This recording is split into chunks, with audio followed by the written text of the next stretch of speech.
12টা কথা মন দিয়ে শোনেন। কয়টা? 12টা। 1 নম্বর, ঈদ মানি কি? কি বললাম? ঈদ।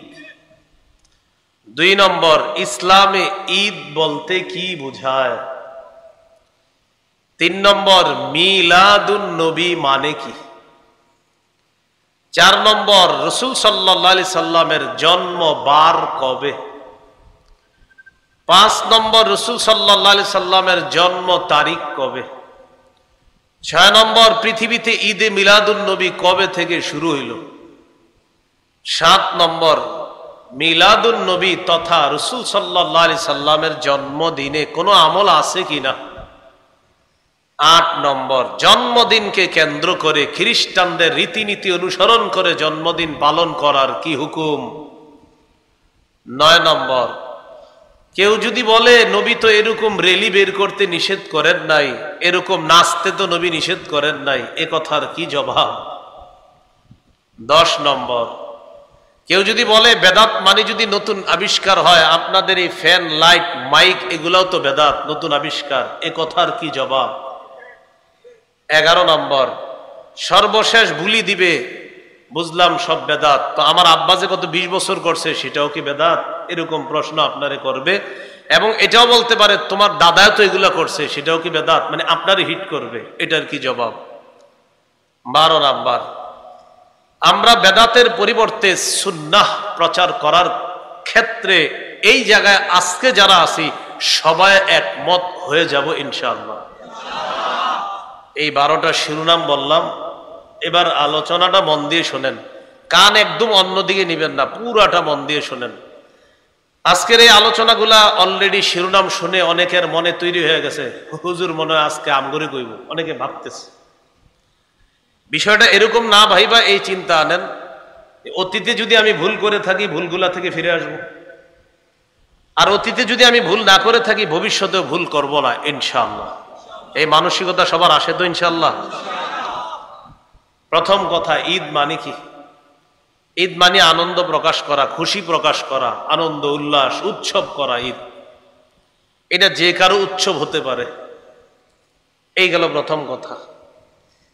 দ্বিতীয় কথা, ইসলামে ঈদ বলতে কি বোঝায় এটা আমাদের জানা জরুরি। কেন জরুরি? কারণ আমরা মুসলমান, আমাদের ধর্ম ইসলাম, এজন্য ইসলামের ঈদ জানাটা আমাদের জন্য জরুরি। কিভাবে বাংলাটা বললাম দেখেন তো, যে ইসলামে ঈদ বলতে কি বোঝায়।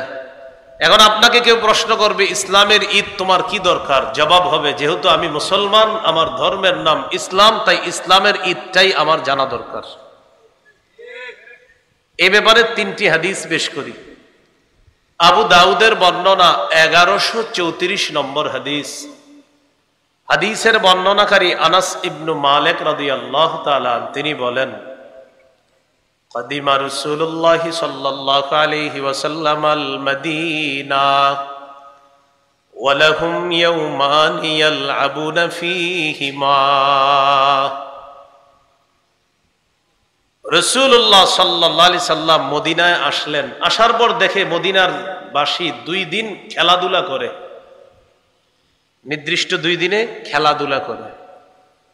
فقال رسول الله صلى الله عليه وسلم ما هذان اليومان। রাসূলুল্লাহ সাল্লাল্লাহু আলাইহি সাল্লাম প্রশ্ন করলেন, আচ্ছা এই 2 দিনে যে তোমরা খেলাধুলা করো, এই 2 দিন কি, খেলো কেন? قالوا كنا نلعب فيهما في الجاهلية।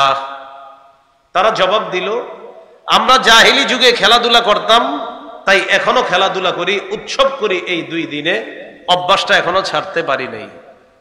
فقال رسول الله صلى الله عليه وسلم إن الله قد أبدلكم بهما خيرا منهما يوم الأضحى ويوم الفطر। রাসূলুল্লাহ সাল্লাল্লাহু আলাইহি সাল্লাম বললেন, আজকে থেকে অতীতের ওই 2 দিনে যে খেলতা এগুলা বাদ, এই জাতীয় খেলাধুলার দিনকে আর উৎসবের দিন মনে করবা না। ওই 2 দিনের পরিবর্তে ঈদুল আজহা এবং ঈদুল ফিতর নামে রমজানের পরে এবং জিলহজের 10 তারিখে অতি উত্তম 2টি ঈদ আল্লাহ তোমাদেরকে দান করছেন। তাহলে ইসলামের ঈদ কয়টা? সবাই বলেন, ইসলামের ঈদ কয়টা? ইসলামের ঈদ কয়টা? তিনটা বর্ণনা বলার কথা, এগুলো 1 নম্বর বর্ণনা। বর্ণনা নাম্বার 2, সহিহ বুখারীর বর্ণনা 963 নম্বর হাদিস। এই হাদিসের বর্ণনাকারী আব্দুল্লাহ ইবনে ওমর রাদিয়াল্লাহু তাআলা আনহুমা, ইসলামের দ্বিতীয় খলিফা ওমর ইবনুল খাত্তাব রাদিয়াল্লাহু তাআলা আনহুর সন্তান আব্দুল্লাহ ইবনে ওমর রাদিয়াল্লাহু তাআলা আনহুমা। তিনি রাসূল সাল্লাল্লাহু আলাইহি সাল্লামের এমন একজন সাহাবী, একদম নবীজির সুন্নতকে পুঙ্খানুপুঙ্খানুভাবে যথাসাধ্য তিনি পালন করতে চেষ্টা করতেন। যেই সাহাবী, তার নাম আব্দুল্লাহ ইবনে ওমর রাদিয়াল্লাহু তাআলা আনহু। তিনি বলেন, কানা রাসূলুল্লাহ সাল্লাল্লাহু আলাইহি ওয়াসাল্লাম ওয়া আবু বকর ওয়া উমর ইউসাল্লুনাল ঈদাইনি ক্বাবলাল খুতবাহ। রাসূলুল্লাহ সাল্লাল্লাহু আলাইহি সাল্লাম, আবু বকর এবং ওমর তারা খুতবার আগে 2 ঈদের নামাজ আদায় করতেন। আমরাও ঈদের নামাজ খুতবার আগেই পড়ি। নবীজি খুতবার আগে কয় ঈদের নামাজ পড়তেন? এভাবে সবাই বলেন, কয় ঈদের?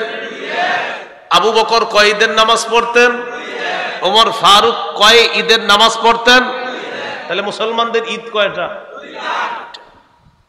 এবার আরেকটা বর্ণনা, 3 নম্বর বর্ণনা, আবু দাউদের 1148 নম্বর হাদিস। এই হাদিসের বর্ণনাকারী জাবের ইবনু সামুরা রাদিয়াল্লাহু তাআলা, তিনি বলেন, সাল্লাইতু মা'আন নবী সাল্লাল্লাহু আলাইহি ওয়াসাল্লাম গায়রা মাররাতিন ওয়ালা মাররাতাইন আল ঈদাইনি বিগাইরি আযানিন ওয়ালা ইকামা।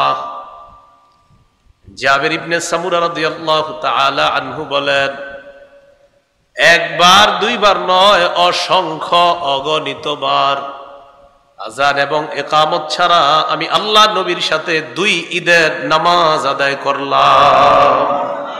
কয় ঈদের নামাজ? আমরা কি ঈদে আযান ইকামত দেই? আরে ঈদের নামাজে কি আযান ইকামত আছে না? তো জাবের ইবনে সামুরা রাদিয়াল্লাহু তাআলা আনহু বলেন, একবার নয়, 2 বার নয়, অসংখ্য অগণিত বার আমি নবীজি সাল্লাল্লাহু আলাইহি সাল্লামের সাথে 2 ঈদের সালাত আদায় করেছি। আল্লাহ আমাদের সকলকে কথাগুলা বুঝার তৌফিক দান করেন। এবার আলোচনাটা সবাই বুঝে থাকলে বলেন, ইসলামের ঈদ কয়টা? 2টা। এগুলো আজকের দ্বিতীয় শিরোনাম। আলোচনার 3 নম্বর শিরোনাম, মিলাদুন নবী। কি বলেন তো? মিলাদুন নবী। মিলাদ অর্থ জন্ম, আর নবী মানে মুহাম্মদ সাল্লাল্লাহু আলাইহি সাল্লাম এখানে উদ্দেশ্য। তাহলে মিলাদুন নবী অর্থ হবে মুহাম্মদ সাল্লাল্লাহু আলাইহি সাল্লামের জন্ম। আমাদের সমাজে যদি বলা হয় কোনো মানুষকে, ভাই মিলাদ বুঝো, তখন তার মাথায় এসে যায় কি জানেন? ঘরে একজনকে নিয়ে যাবে, নিয়ে যাওয়ার পর তিনি কিছু করবে, এরপর একটা দোয়া করবে। এটারে অনেক মানুষ মিলাদ মনে করে। এখন থেকে কোনো আলেমকে যদি কেউ বলে, হুজুর আমার ঘরে একটু চলেন, মিলাদ আছে, আপনি বলবেন কার জন্ম হবে ঘরে? কি বলবেন? আগে বলেন মিলাদ অর্থ কি? সবাই বলেন তো। আমার ঘরে মিলাদ আছে মানে কি? নাতি নাতনি কেউ হবে, আসেন। যদি আপনারা কেউ বলে যে আমার ঘরে মিলাদ আছে মানে জন্ম আছে, হয়তো ওনার স্ত্রী সন্তান সম্ভবা, বা ওনার কেউ নাতি নাতনি দুনিয়াতে আসবে। মিলাদ অর্থ কি সেটা বলেন। তাহলে আমার ঘরে মিলাদ আছে মানে ইনশাল্লাহ কিছুক্ষণ পরে দুনিয়াতে কেউ আসবে না। আপনি এটা তো সহজ বিষয়, এটা যে বলবে ওনাকে আপনি তিরস্কার না করে বলবেন। যদি বলে ঘরে মিলাদ আছে চলেন, বলবেন কার জন্ম হবে? তো উনি বলবে এটা কি বললেন আপনি? জন্ম হবে মানে? তো বলবে মিলাদ অর্থ তো জন্ম। তাহলে আমাকে আপনারা সবাই একটু আমারে বলেন, বলেন মিলাদ মানে, আমারে জিজ্ঞাসা করেন মিলাদ মানে কি, আমারে জিজ্ঞাসা করেন। জন্ম। তাহলে আপনাদেরকে জিজ্ঞাসা করি মিলাদ মানে কি? এবার আমারে জিজ্ঞাসা করেন মিলাদ মানেন? জিজ্ঞাসা করেন। জন্ম অর্থে মিলাদ মানি। তাহলে এবার আপনাদেরকে জিজ্ঞাসা করি মিলাদ মানেন? হ্যাঁ পুরাটা বলেন। আবার মিলাদ মানেন? পুরাটা বলেন। জন্ম অর্থে মিলাদ মানি। মিলাদ মানেন? না হয় ধোঁকাবাজরা আমাদেরকে নবীজির বিরুদ্ধবাদী বানাইতে চায়। নবীজির জন্ম অস্বীকার করলে তো কাফের, তার তো ইমানই থাকবে না। তাহলে আমাদেরকে যদি কেউ প্রশ্ন করে এখন থেকে আপনাদেরকে যে ভাই মিলাদ মানেন, আমরা উত্তর দিব জন্ম অর্থে আমরা মিলাদ মানি। বলবে বুঝিয়ে বলেন, তখন আরেকটু বুঝায় বলবো মুহাম্মদ সাল্লাল্লাহু আলাইহি সাল্লামের জন্ম মানি যদি হয় মিলাদ, মিলাদ অর্থ যদি হয় নবীজির জন্ম, এটা আমি মানি, আমরা মানি, সকল মুসলমান মানতেই হবে, না মানলে তার ঈমান থাকবে না। তাহলে এবারে সুন্দর মতো যে আওয়াজটা দিচ্ছেন এইভাবে বলবেন জন্ম অর্থে মিলাদ মানি। আমি আপনাদেরকে মনে করেন 3 দিন পরে দেখা হয়েছে নান্দাইল, তো এক জিজ্ঞাসা করলাম ভাই মিলাদ মানেন, বলেন এই তো মাশাআল্লাহ। এখন থেকে এইভাবে বাংলা বাড়ায় বলবেন, তাহলে আর ধোঁকাবাজির কোনো সম্ভাবনা থাকবে না। তো মিলাদুন নবী মুহাম্মদ সাল্লাল্লাহু আলাইহি সাল্লামের জন্ম। 4 নম্বর আলোচনা, নবীজি সাল্লাল্লাহু আলাইহি সাল্লামের জন্ম বার কবে, মানে কি বারে তিনি জন্মগ্রহণ করেছেন। হাদিসের একটা কিতাব আছে নাম মুসনাদে আহমদ। এই কিতাবের 4 নম্বর খণ্ড 172 নম্বর পৃষ্ঠা। ওলিদা রাসূলুল্লাহ সাল্লাল্লাহু আলাইহি ওয়াসাল্লাম ইয়াউমাল ইসনাইন। রাসূলুল্লাহ সাল্লাল্লাহু আলাইহি সাল্লাম সোমবারে জন্মগ্রহণ করেছেন। তাহলে নবীজির জন্ম কি বারে? 5 নম্বর আলোচনা, নবীজির জন্ম তারিখ কবে, এটা একটু মন দিয়ে শোনেন, এটা বুঝার আছে। এই ব্যাপারে অনেকগুলা মতভেদ আছে, অনেকগুলা মত আছে। কেউ বলেন নবীজির জন্ম রবিউল আউয়াল মাসের 2 তারিখে, কেউ বলেন নবীজির জন্ম রবিউল আউয়ালের 8 তারিখে, কেউ বলেন রাসূলুল্লাহ সাল্লাল্লাহু আলাইহি সাল্লামের জন্ম রবিউল আউয়ালের 9 তারিখে, কেউ বলেন 10 তারিখে, কেউ কেউ বলেছেন নবীজি সাল্লাল্লাহু আলাইহি সাল্লামের জন্ম 12ই রবিউল আউয়াল, কেউ বলেছেন রাসূল সাল্লাল্লাহু আলাইহি সাল্লামের জন্ম 17ই রবিউল আউয়াল, কেউ কেউ বলেছেন রাসূল সাল্লাল্লাহু আলাইহি সাল্লামের জন্ম রবিউল আউয়াল মাসের 8 দিন বাকি থাকতে। মজার ব্যাপার, কেউ কেউ বলেছেন নবীজির জন্ম 12ই রমজান। কত রমজান? যদিও এটা একদম নতুন শুনছি আমরা, 12ই রমজান, তো নিতান্তই দুর্বল বর্ণনা, কিন্তু বলছে। আল বিদায়া ওয়ান নিহায়া ইতিহাসের কিতাব, লেখক মুহাম্মদ ইবনে কাসির রাহমাতুল্লাহি আলাইহি এই সব বর্ণনাগুলোর মধ্যে অন্যগুলাকে দুর্বল প্রমাণিত করে 3টা বর্ণনা নিয়ে তিনি আলোচনা করেছেন। কয়টা? 2, 8, 12। বলেন তো ভাই কয় কয় তারিখ? 8, 12, মানে 2 রবিউল আউয়াল, 8ই রবিউল আউয়াল, 12ই রবিউল আউয়াল। প্রথম আলোচনা 2 রবিউল আউয়াল, এটা দুর্বল প্রমাণ করি কিভাবে আমরা দেখেন। এই সনদের মধ্যে এইভাবে আছে, সনদটা আন মুহাম্মদ ইবনে সাদিন আনিল ওয়াকিদি। মুহাম্মদ ইবনে সাদ তার উস্তাদ ওয়াকিদি থেকে বর্ণনা করেছেন, ওয়াকিদি তার উস্তাদ আবু মাশার থেকে বর্ণনা করেছেন। এই একটু এদিকে তাকাইলে বুঝবেন, এই তিনি আমার উস্তাদ, আমি তার ছাত্র। ঠিক আছে, আমার কম বয়স, সমস্যা নেই, আর এ আমার ছাত্র, তাহলে তার উস্তাদ আমি, আবার আমার উস্তাদ তিনি। বিষয়টা বুঝেন, তাহলে এর উস্তাদ আমি, আর আমি আবার ওনার ছাত্র, আবার তিনি আবার আমার উস্তাদ। এটা বুঝছেন নি সবাই? এটাকে বলে সূত্র। বলেন কি বলে? সূত্র। এই দেখেন এবার, মুহাম্মদ তিনি বর্ণনা করেছে ওয়াকিদি থেকে, ওয়াকিদি বর্ণনা করেছে আবু মাশার থেকে। তাহলে আবু মাশার ওনার ছাত্র ওয়াকিদি, ওয়াকিদির ছাত্র মুহাম্মদ। কি বর্ণনা? ওলিদা রাসূলুল্লাহ সাল্লাল্লাহু আলাইহি ওয়াসাল্লাম, নবীজি জন্মগ্রহণ করেছেন ইয়াউমাল ইসনাইন, সোমবারে, লিলাইলাতাইনি খালাতা মিন শাহরি রবিউল আউয়াল, রবিউল আউয়াল মাসের 2 তারিখে আল্লাহ রাসূল সাল্লাল্লাহু আলাইহি সাল্লাম জন্মগ্রহণ করেছে। সূত্র কি? মুহাম্মদ ইবনে সাদ বর্ণনা করেছে তার উস্তাদ ওয়াকিদি থেকে, আর ওয়াকিদি বর্ণনা করেছে আবু মাশার থেকে। এবার দেখেন এই বর্ণনা কেন দুর্বল। আমার দিকে তাকান, আমার নাম ওয়াকিদি, কি নাম? ওয়াকিদি, আর ওনার নাম কি বানাইছি? আবু মাশার। ইবনে হাজার আসকালানী রহমতুল্লাহ আলাইহি বুখারী শরীফের ব্যাখ্যা গ্রন্থ যিনি লিখেছেন ফাতহুল বারী, এই ইবনে হাজার আসকালানী রহমতুল্লাহ আলাইহির বক্তব্য তার কিতাব তাকরিবুত তাহযীবের মধ্যে এসেছে। ওই যে ওয়াকিদি, যার নাম মাতরুকুন মা'a সিআতি ইলমিহি, ওয়াকিদির অনেক বুদ্ধি, অনেক জ্ঞান থাকার পরেও বর্ণনার ক্ষেত্রে তার বর্ণনা পরিত্যাজ্য। ওয়াকিদির এলেম আছে অনেক, প্রচুর বিদ্যা আছে, কিন্তু হাদিসের বর্ণনা, ঐতিহাসিক বর্ণনায় তার বর্ণনা গ্রহণযোগ্য নয়, তিনি পরিত্যাজ্য। রয়ে গেল ওয়াকিদির উস্তাদ আবু মাশার, তার ব্যাপারে মুহাদ্দিসিনে কেরামের অভিমত দাঈফুন ফির রিওয়ায়া, আবু মাশার বর্ণনায় দুর্বল। তাহলে দুইজন, একজন আবু মাশার তিনি বর্ণনায় দুর্বল, আরেকজন ওয়াকিদি তিনি বড় আলেম ঠিক, কিন্তু তার বর্ণনাও হাদিসের ক্ষেত্রে, ইতিহাসের ক্ষেত্রে তার বর্ণনা পরিত্যাজ্য। তাহলে 2 রবিউল আউয়ালের বর্ণনার সূত্রে এমন দুজন ব্যক্তি আছে, একজনের বর্ণনা পরিত্যাজ্য, আরেকজনের বর্ণনা দুর্বল, তাই 2 রবিউল আউয়ালের বর্ণনাটি দুর্বল। তাহলে 2 রবিউল আউয়ালের বর্ণনাটি কি বলেন তো? আলেম ছাড়া অন্যরা বুঝছেন নি? একটু বলেন তো, আলেমরা তো সহজে বুঝে এই বিষয়গুলো, অন্যরা বুঝছেন? ওই যে সূত্রের একজনের বর্ণনা পরিত্যাজ্য, আরেকজনের বর্ণনা দুর্বল, এই দুইজন থাকার কারণে 2 রবিউল আউয়ালের বর্ণনাটাই দুর্বল। 12 আমার সাথে একটু বলেন, হস্তি বাহিনী যে বৎসর, বলেন হস্তি বাহিনী যে বৎসর কাবায় হামলা চালিয়েছে, ওই বৎসর রাসূল সাল্লাল্লাহু আলাইহি ওয়াসাল্লাম জন্মগ্রহণ করেছেন। এ ব্যাপারে প্রায় সকল ঐতিহাসিকগণ একমত। ছোটবেলা থেকে শুনছেন না ওই হাতি বাহিনী মক্কায় হামলা চালাইছে, আলাম তারা কাইফা ফাআলা রাব্বুকা বিআসহাবিল ফিল, এই আসহাবুল ফিল মানে হস্তি বাহিনী। তাহলে নবীজির জন্ম কোন বছর? হস্তি বাহিনী যে বছর কাবায় হামলা চালিয়েছে। এখন আমার সাথে আরেকটা বিষয় বলেন, তাহলে সহজে মনে থাকবে। বলেন, কাবায় হামলা চালানোর 50 দিন পর নবীজি সাল্লাল্লাহু আলাইহি সাল্লামের জন্ম। এবার আমি আপনাদেরকে একটু প্রশ্ন করি, আপনারা উত্তর দিবেন। হস্তি বাহিনী যে বছর কাবায় হামলা চালায়, এই বছর কার জন্ম? হামলার কতদিন পরে জন্ম? এবার 50 দিনটা আমরা বাইর করি, দেখেন।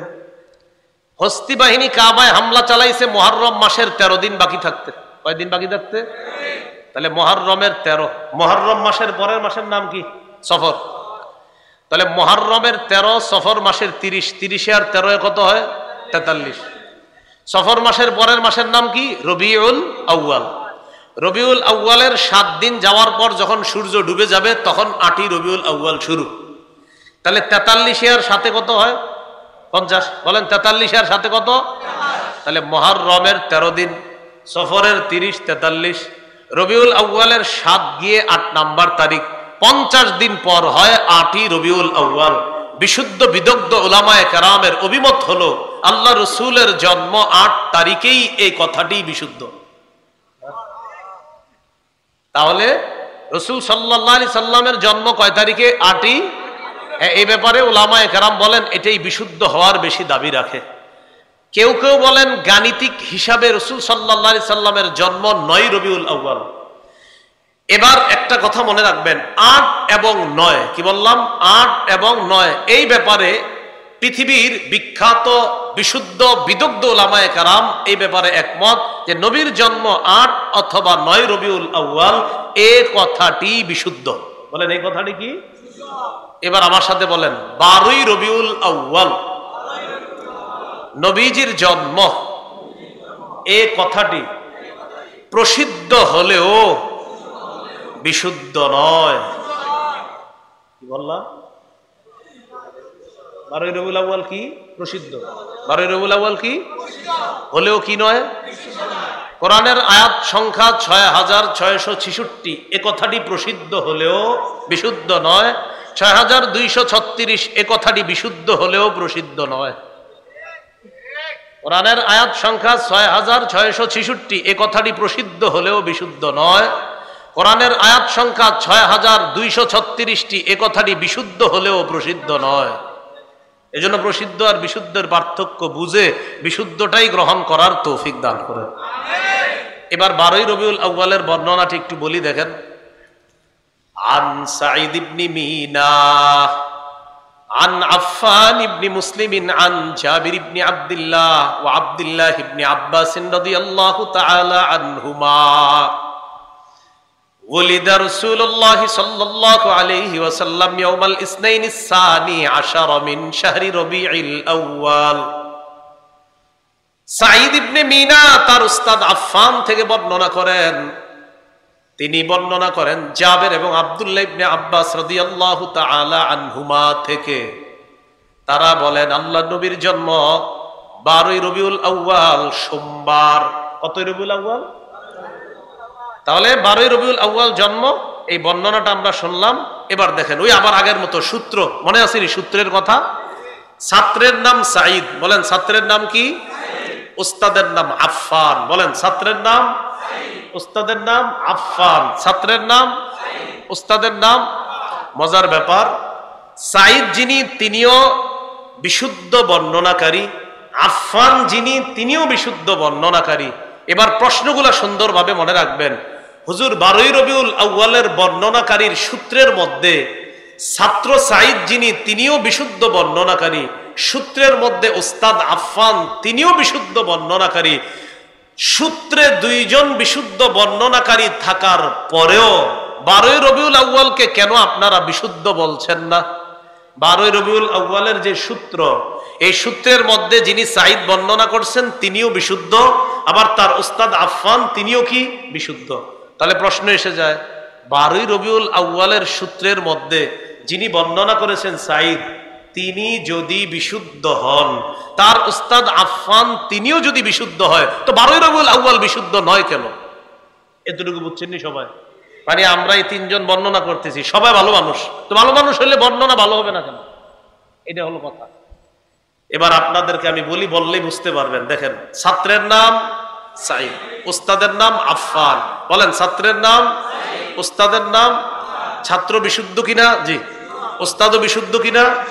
এবার দেখেন, উস্তাদের মৃত্যু 110 হিজরিতে, আফফান উস্তাদের মৃত্যু কত হিজরিতে? সাঈদের জন্ম 130 হিজরির পরে। আবার বলছি, উস্তাদের মৃত্যু 110 হিজরিতে, উস্তাদের ছাত্র সাঈদের জন্ম 130 হিজরির পরে। কি বুঝছেন? মন দিয়ে আবার শুনেন, উস্তাদ উনিও বিশুদ্ধ, ওনার জন্ম, ওনার মৃত্যু 110 হিজরিতে, ছাত্র যাকে বলা হচ্ছে সাঈদ তিনিও বিশুদ্ধ, তার জন্ম 130 হিজরির পরে। মানে তারা ছাত্র, উস্তাদ না। এই তো মাশাআল্লাহ, তারা কি না? কারণ উস্তাদের মৃত্যুর প্রায় 20 বছর পরে ছাত্রের জন্ম, তো তারা ছাত্র উস্তাদ কিভাবে হয়? এবার বলেন, তাহলে মাঝখানে তাদের এই সূত্রের মাঝখানে, বলেন এই সূত্রের মাঝখানে বিচ্ছিন্নতা রয়েছে। বিচ্ছিন্নতাকে আরবিতে ইনকিতা বলে।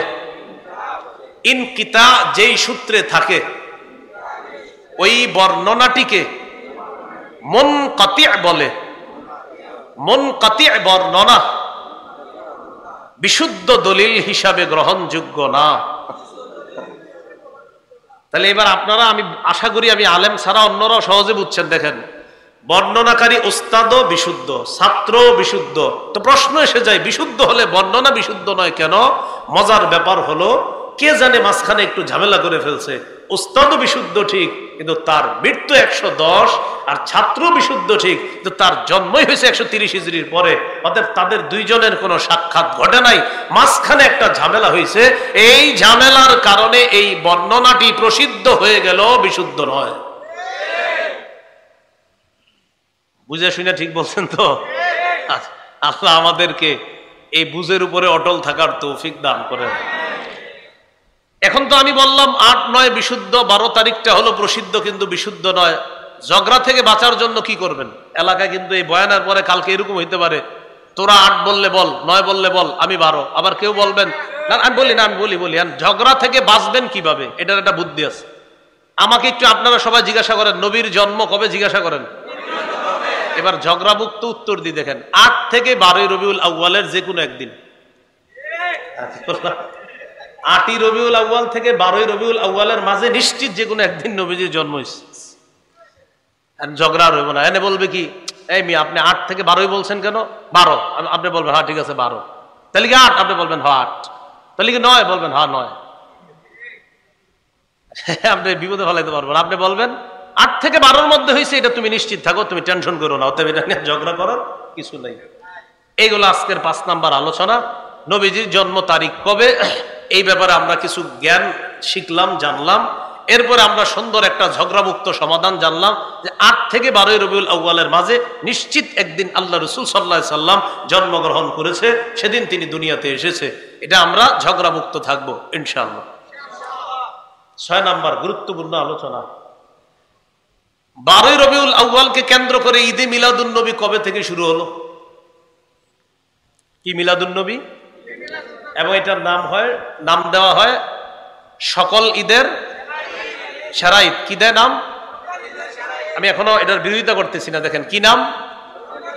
এই যে ঈদে মিলাদুন নবীর নাম কি দেয়? আমি জানতে চাই আমার নবী যেই ঈদ করছে ওইটা সেরা না আমরা যেটা করবো সেটা সেরা? আবার বলছি, আমাদের নবী যেই ঈদটা করছে ওইটা সেরা হবে না আমরা যেটা করবো সেটা সেরা হবে? তাহলে আমার নবী ঈদ করছে কয়টা?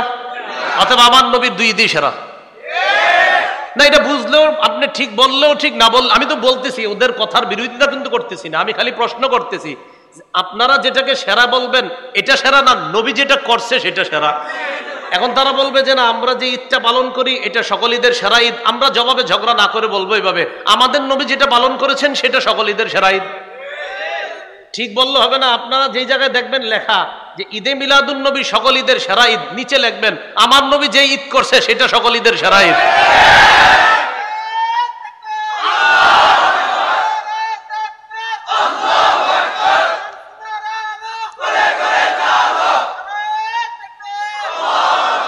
সুস্থ মস্তিষ্কে একটু বুঝেন, আমি কিন্তু হিট করছি না। যারা লেখেন, যারা বলেন যে সকল ঈদের সেরা ঈদ ঈদে মিলাদুন নবী, আমি কিন্তু আপনার কথা শ্রদ্ধার সাথে নিয়ে বলতেছি, আপনার এই পালন যদি হয় সকল ঈদের সেরা ঈদ, আমার নবী যেটা পালন করছে আমাদের কাছে সেটা সকল ঈদের সেরা ঈদ।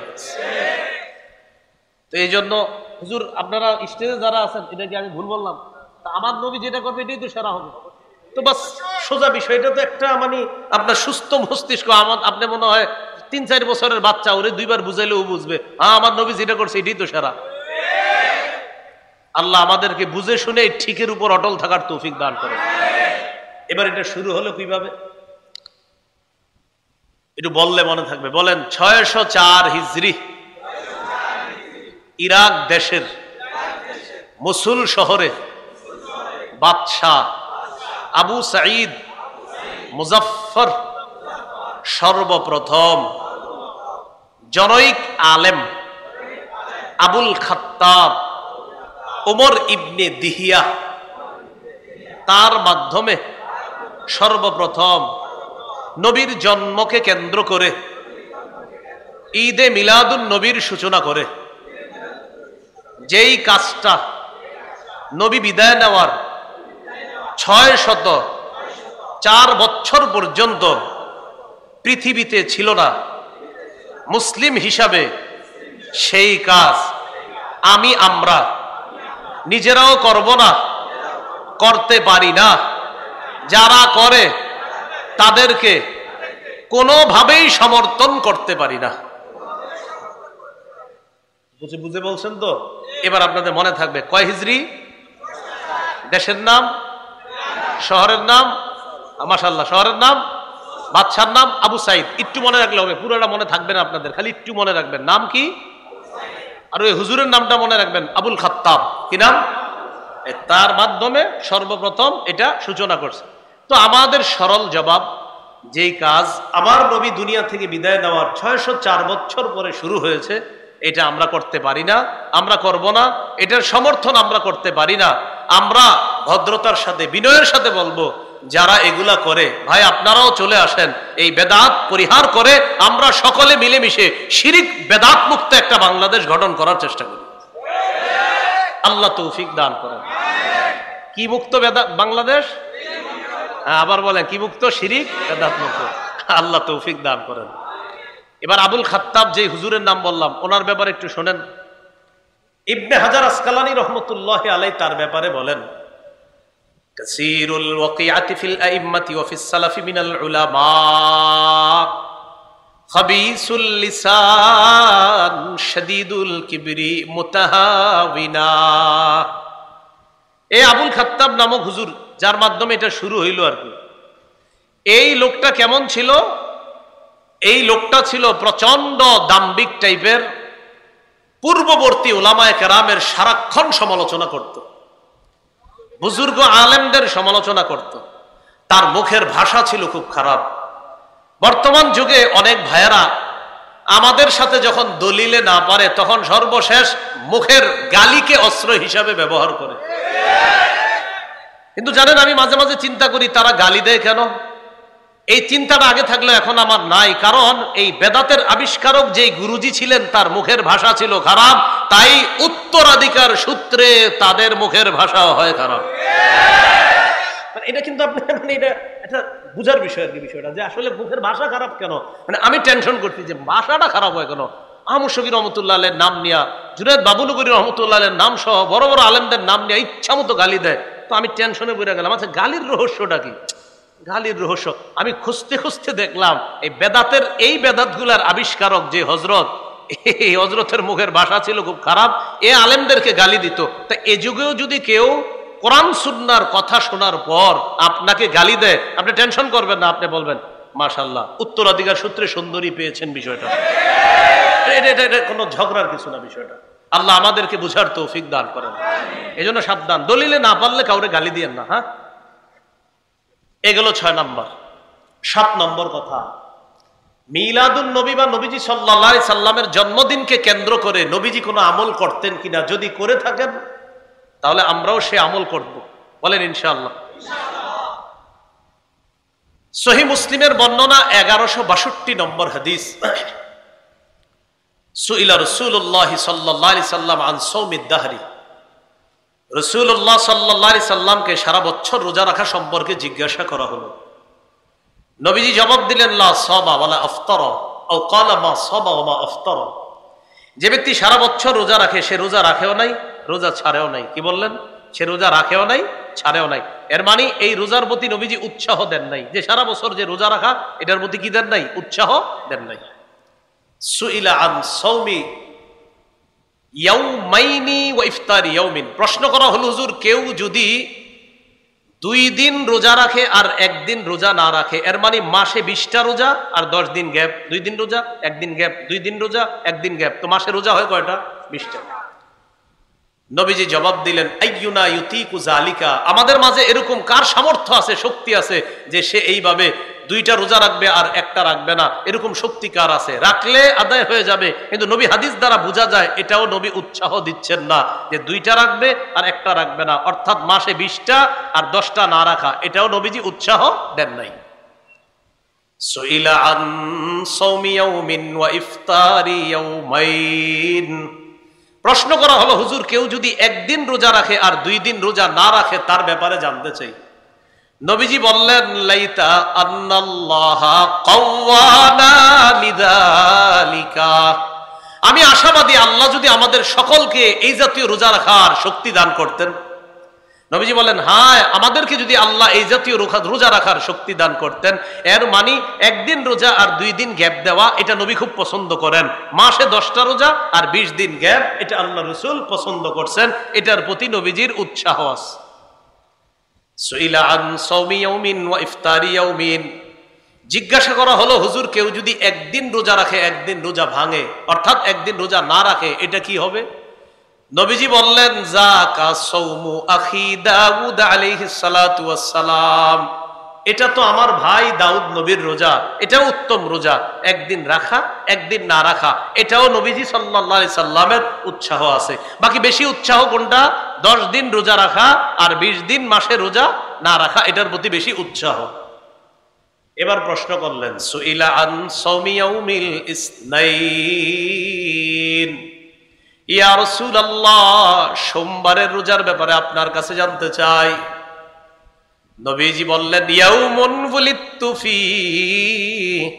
সোমবার এমন একটা বার, এই দিনে আমি দুনিয়াতে এসেছি, আমি জন্মগ্রহণ করেছি, তাই আমি নবী সোমবার রোজা আদায় করি।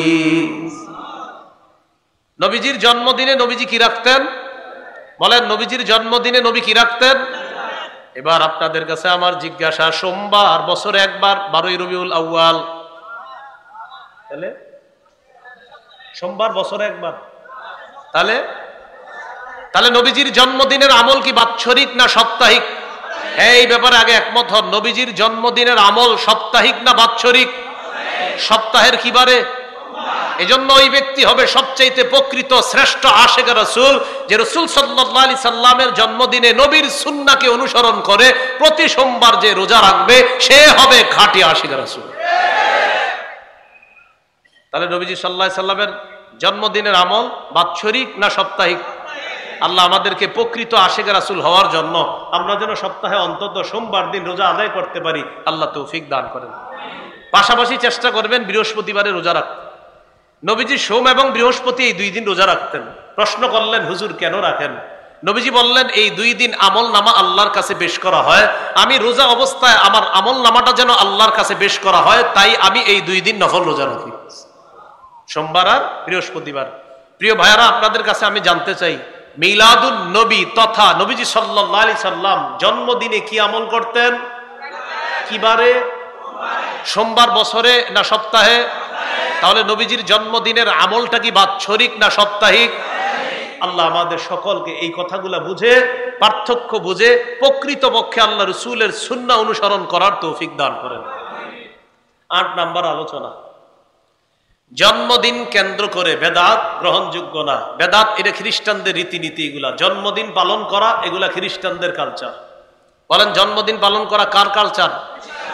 আপনি অবাক হবেন, আশ্চর্য হবেন, কেকের উপরে হ্যাপি বার্থডে লেখা লেখে, হ্যাপি বার্থডে ইয়া রাসূলুল্লাহ। হ্যাঁ, কত ভয়ঙ্কর কথা, হ্যাপি বার্থডে ইয়া রাসূলুল্লাহ। কেক কাটতেছে আমাদের বাংলাদেশে, যেখানে 90% নাকি মুসলমানের দেশ, এখানে আমাদের নাকের ডগায় লিখতেছে হ্যাপি বার্থডে ইয়া রাসূলুল্লাহ।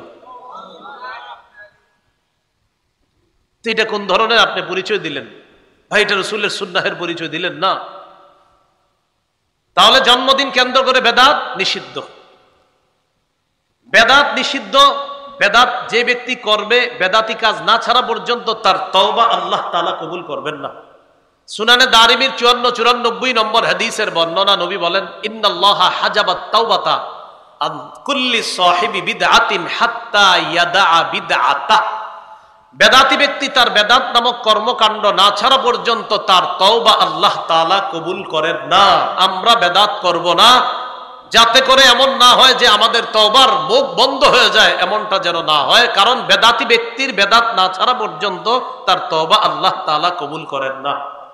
সহিহ বুখারী 3172 নম্বর হাদিস, রাসূলুল্লাহ সাল্লাল্লাহু আলাইহি সাল্লাম বলেন, মান আহদাসা হাদাসান আও আওয়া মুহদিসা। যে ব্যক্তি নিজে বেদাত করে অথবা কোনো বেদাতিকে আশ্রয় দেয়। একজন বেদাতিকে মন চাই না বসায় দিয়ে বলে, হযরত আপনি যত বেদাত আছে সাপ্লাই দেন, সমস্যা নাই, আমরা আছি চারদিকে। এখন এই বেদাতি সাহেব যখন বেদাত সাপ্লাই দিবে, আমি কিন্তু বলি নাই, কে বলছি? এখন অনেকে বলবে কি এটা আমারে বলছে, তো আপনি বেদাতগিরি করলে আপনারই তো বলছি। আরে এই যে আমি বললাম বেদাতিকে বসায়, আমি কি বলছি কারে? তো বলতে পারে হে হে মনে আমারে বলছে, তো আপনি বেদাতগিরি করলে তো আপনারই। কথা হলো যে বেদাত করবে, অনেক মানুষ আছে নিজে নিজে নিজের উপরে নিয়ে নেয়, চাই স্টলিকে খোঁজেন, বলবে এটা আমাদেরকে বলছে। জি ভাইয়া, আপনি বেদাত করলে আপনারই বলছে। মানুষ আছে না, মানে হেসে অপরাধ করে, এটা পরে নিজে নিজে বল। কালকে সকালে অনেকে বলবে আপনাদেরকে, হ্যাঁ এটা আমারে বলছে, আপনি বলবেন তুমি বেদাত করো। এখন যদি বলে হ্যাঁ, ছেড়ে দাও ছেড়ে দাও। যদি বলে না, তো তোমার ওয়াজ লাগলো কেন এত, এইভাবে বলবেন। আপনি জিজ্ঞাসা করবেন, কালকে আইসা অনেকে বলবে আপনারে, হুজুর এই কথাটা বলছে, আপনি বলবেন হুজুর বেদাত নিয়ে আলোচনা করছে, আর তুমি বেদাতগিরি করো কিনা হ্যাঁ বা না বলো। যদি বলো হ্যাঁ, ওয়াজ তোমার পুরাটা জরুরি দরকার, রেকর্ডিং আছে, এটা শুনে নিও তুমি। আর যদি বলো না, তুমি টেনশন করো না, অনেক বেদাতি আছে, এদের জন্য ওয়াজটা করছে হুজুর। রাসূলুল্লাহ সাল্লাল্লাহু আলাইহি সাল্লাম বলেন, যে ব্যক্তি নিজে বেদাত করে অথবা কোনো বেদাতিকে আশ্রয় দেয়, ফালাইহি লানাতুল্লাহ, তার উপর আল্লাহর অভিশাপ, ওয়াল মালাইকা, ফেরেশতাদের অভিশাপ, ওয়ান্নাসি আজমাইন, সকল মানুষের অভিশাপ। এই অভিশপ্ত কাজ নবীর জন্মদিনকে কেন্দ্র করে আমরা করতে পারি না, করব না। ভবিষ্যতেও যারা করে তাদের ব্যাপারে আমরা উলামায়ে কেরামের পক্ষ থেকে প্রয়োজনে রাষ্ট্রের প্রধান যারা আছে তাদের কাছে আবদার জানাবো যে মুসলমান এই দেশে 90% বেশি, এই দেশে মুসলমানরা বসবাস করে, এখানে আল্লাহ রাসূলের ইজ্জতকে কেন্দ্র করে কোন বেদাতি বেদাতগিরি করবে, এটা আমরা এদেশে মুসলমানরা থাকতে ভবিষ্যতে আমরা অন্তত বেদাত আর শিরিক করতে দিব না। বেদাত শিরিক কেন হবে? নাম দেয় মুসলমান, আবার বেদাত শিরিক করবে, এটা কেন মুসলমান? এই জন্য মনে রাখবেন, কোন আল্লাহর ওলির বিরুদ্ধে আমাদের অবস্থান না। কোন অলির কবরের বিরুদ্ধে আমাদের অবস্থান না, কিন্তু কবর কেন্দ্র করে যারা শিরিক করবে, বেদাত করবে, তাদের বিরুদ্ধে আমাদের অবস্থান। আমরা কিন্তু অলিদের বিরুদ্ধে না। আর আপনি এক অলির কবরের সামনে গিয়ে আপনি নাচতেছেন, গাইতেছেন, নারীদেরকে নিয়ে গাঁজা টাজা খাইতেছেন, এটা তো আপনি করতে পারেন না। আমাদের অবস্থান ক্লিয়ার, আমরা আল্লাহর অলিদের বিরুদ্ধে না, আমরা ওই কাজের বিরোধী। কেউ যদি কোনো অলির কবরকে, মাজারকে কেন্দ্র করে শিরিক করে, বেদাত করে, এই শিরিক বেদাতের বিরুদ্ধে আগেও ছিলাম, এখনো আছি। কিয়ামত পর্যন্ত যতদিন আমরা, আমাদের প্রজন্ম বেঁচে থাকবে, বেদাত আর শিরিকের বিরুদ্ধে আমাদের অবস্থান থাকবে। এ কথার মাথা রাখবেন। তাহলে এই জায়গাটা একটু পার্থক্য করেন। আমরা কি অলিদের কবরের বিরুদ্ধে? আমরা কি অলিদের বিরুদ্ধে? হ্যাঁ, অলিদের কবর কেন্দ্র করে যদি শিরিক হয় আমরা, অলিদের কবর কেন্দ্র করে যদি বেদাত হয় আমরা, তাহলে বেদাতের বিরুদ্ধে, শিরিকের বিরুদ্ধে। 9 নম্বর, অনেকে বলে কি জানেন, এতদিন পরে হিসাব, এতদিন পরে আমরা তো এটা বলতে আছি, আমার এই বয়ান তো অতীতে অনেক হয়েছে। আর বলবে কি যে নবী তো নিষেধ করে নাই এরকম নাচতে গাইতে, নবী তো নিষেধ করে নাই, এরকম বলবে। এটার জবাব সহিহ বুখারীর 2697 নম্বর হাদিসে রাসূল সাল্লাল্লাহু আলাইহি সাল্লাম বলেন, মান আহদাসা ফি আমরিনা হাদা মা লাইসা ফিহি ফাহুয়া রাদ্দুন। আমাদের শরীয়তের মধ্যে ইবাদতের নামে সওয়াবের আশায় কেউ যদি নতুন কিছু অনুপ্রবেশ ঘটায়, সওয়াবের আশায় যদি নতুন কোনো বেদাত চালু করে, এটা প্রত্যাখ্যান করা হবে, এটা পরিত্যাজ্য, এটা গ্রহণ করা হবে না। অতএব এই কথা বলার কোনো সুযোগ নাই যে নবী তো নিষেধ করেন নাই। আমরা জবাব দিব, নবী পূর্ণাঙ্গ শরীয়ত রেখে গিয়েছে, ওই শরীয়তের মধ্যে তোমার এই বেদাতটা নাই, তাই তোমার এই বেদাত আমরাও করি না, তোমারেও করতে আমরা দিতে একমত না। কি শিখলাম আমরা 9 নম্বর প্রশ্নে? নবী তো নিষেধ করেন নাই। উত্তর, নবী পূর্ণাঙ্গ দিন রেখে গিয়েছে, ওই পূর্ণাঙ্গ দিনের মধ্যে এই নতুন আবিষ্কারটা নাই, তাই আমরা এটা নিতে পারি না। 10 নম্বর প্রশ্ন, বেদাত মানে যদি নতুন আবিষ্কার হয়, এই ফ্যান লাইট এগুলো তো নতুন আবিষ্কার, তাহলে এগুলো কেন চালান? এটা আপনারা, এগুলা কিন্তু মানুষ জানতো না, এদেরকে শিখাইছে এগুলা। এটার জবাব কি? আমি আপনাদেরকে কিছুক্ষণের জন্য প্রশ্ন করি, মনে করেন এই ফ্যান বন্ধ, এই লাইট বন্ধ, সব বন্ধ, এই মাদ্রাসার বিদ্যুৎ সব বন্ধ, আজকের মসজিদের ফ্যানগুলা, বিদ্যুৎগুলা আগামী 100 বছর বন্ধ থাকবে, কারা কারা আর নামাজ পড়বেন না? এরকম আছেন কেউ? হ্যাঁ, আছেন এরকম কেউ? তাহলে ফ্যান যদি আগামী 100 বছর নাও চলে, বিদ্যুৎ যদি কোনোদিনও এদেশে না থাকে, এদেশে যদি হারিকেনও না থাকে, এদেশে যদি বাতি জ্বালানোর মতো কিছু না থাকে, মুসলমান তার রবের ইবাদত করবে। কি বুঝাইতে চাইলাম? বিদ্যুৎ, ফ্যান, লাইট না থাকলেও মুসলমান শরীয়ত পালন করবে, এটা থাকলেও আলহামদুলিল্লাহ ভালো ঠান্ডা লাগে, এটা না থাকলেও শরীয়ত পালন করবে, এটা থাকলেও শরীয়ত পালন করবে। এই নতুন আবিষ্কারের সাথে শরীয়তের সম্পর্ক নাই। শরীয়তের মধ্যে হলো ইবাদতের নামে নতুন আবিষ্কার, সেটা বেদাত। লাইট ফ্যান নতুন আবিষ্কার হওয়া সত্ত্বেও এটা না থাকলেও শরীয়ত পালন করব, আমরা থাকলেও শরীয়ত পালন করব।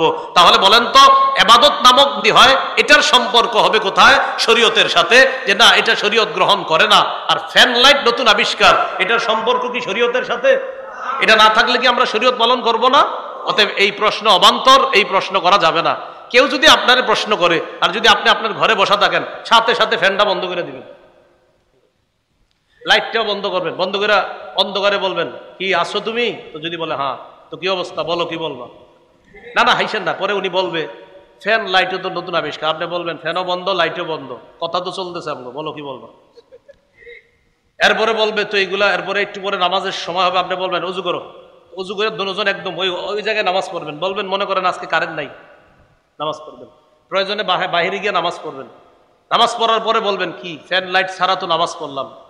এর মানে ফ্যান লাইট না থাকলেও তোমারও কোনো ক্ষতি হয় নাই, আমারও ক্ষতি হয় নাই, আল্লাহর ইবাদত ঠিকই পালন করছি। কিন্তু ভাইয়া, ইবাদতের নামে নতুন কোনো কিছু যদি করো, এটা বেদাত। আর এই বেদাতগিরি করলে আবু দাউদের বর্ণনা 4607, 4608 নম্বর হাদিস অনুযায়ী রাসূল সাল্লাল্লাহু আলাইহি সাল্লাম বলেছেন তার ঠিকানা হবে জাহান্নাম। চলো আমিও জাহান্নাম থেকে বাঁচার চেষ্টা করি, তুমিও জাহান্নাম থেকে বাঁচার চেষ্টা করো। আল্লাহ তৌফিক দান করেন। তাহলে আপনাদেরকে আমি বলি, ফ্যান লাইট যদি থাকে বা না থাকে, আমরা শরীয়ত পালন করা বা না করার কোনো প্রশ্ন আসবে না। আল্লাহ কথাগুলো বুঝার তৌফিক দান করেন। 11 নাম্বার শেষ অস্ত্র, এবার বলবে সব বুঝলাম, তোর আব্বাও তো গত 20 বছর করছে, আপনার বলবে। এরপর বলবে আমার দাদা করছে 54 বছর। এই ক্ষেত্রে সোজাসুজি জবাব, আমি যে জবাব কঠিন ভাবে দেই, আমার আব্বা না, আমার 14 গোষ্ঠী না, 14 দুগুণে 28 গোষ্ঠী যদি ভুল করে থাকে, ভুল ভুল কিয়ামত পর্যন্ত ভুল, ভুল তো ভুল। মানে এগুলো অনেক সময় হিট করতে চায় আর কি। মনে করেন আমারও যদি কেউ বলে, ও তোমারও তো অমুক প্রজন্মকে দেখছি করতে, আমি সুন্দরভাবে বলি, কে করছে অমুকে, আমি ভুল করছে, মনে করে কি আমি বলবো না, আমি ব্যাখ্যা করে মনে হয় ওনারে সঠিক বানাবো না, ভুল ভুল একটু বলতে পারি, আল্লাহ আমার আব্বা না বুঝা ভুল করছে, দাদা না বুঝা ভুল করছে, আপনি মাফ করে দেন, কিন্তু ভুল ভুল। সর্বশেষ কথা বলেন, বেদাতের পরিবর্তে এত বেশি সুন্নাহের প্রচার করব যেন ব্যাপকভাবে সুন্নাহের প্রচারের কারণে বেদাতের কবর হয়ে যায়। তাহলে ব্যাপক পরিমাণে কি প্রচার করব ভাই? সুন্নাহ প্রচার করব। বলেন ইনশাআল্লাহ। রাসূলুল্লাহ সাল্লাল্লাহু আলাইহি সাল্লাম বলেন, আমার একটা সুন্নত যদি কেউ জিন্দা করে, তার দেখা দেখি যতজন আমল করবে এই পরিমাণ সওয়াব আল্লাহ তাকেও দান করবেন। আল্লাহ আমাদের সকলকে রাসূলুল্লাহ সাল্লাল্লাহু আলাইহি সাল্লামের জীবনীকে কেন্দ্র করে বেদাত থেকে বেঁচে আদর্শ জীবন যাপন গঠন করার তৌফিক দান করেন।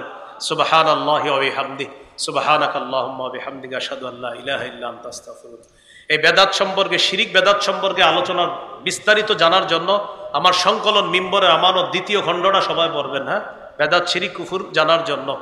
ওরা আজকে এই গাড়িতেও নিয়ে এসেছে, কিতাবটা পাবেন, গাড়িতেও কিতাবটা আছে। 1 থেকে 6 খণ্ড মিম্বরের আমানত গাড়িতে আছে। আজকের আলোচনাটাও মিম্বরের আমানতে পাবেন। যাদের লাগবে গাড়ির কাঁচ না ভাঙা ওখান থেকে সংগ্রহ করতে পারেন।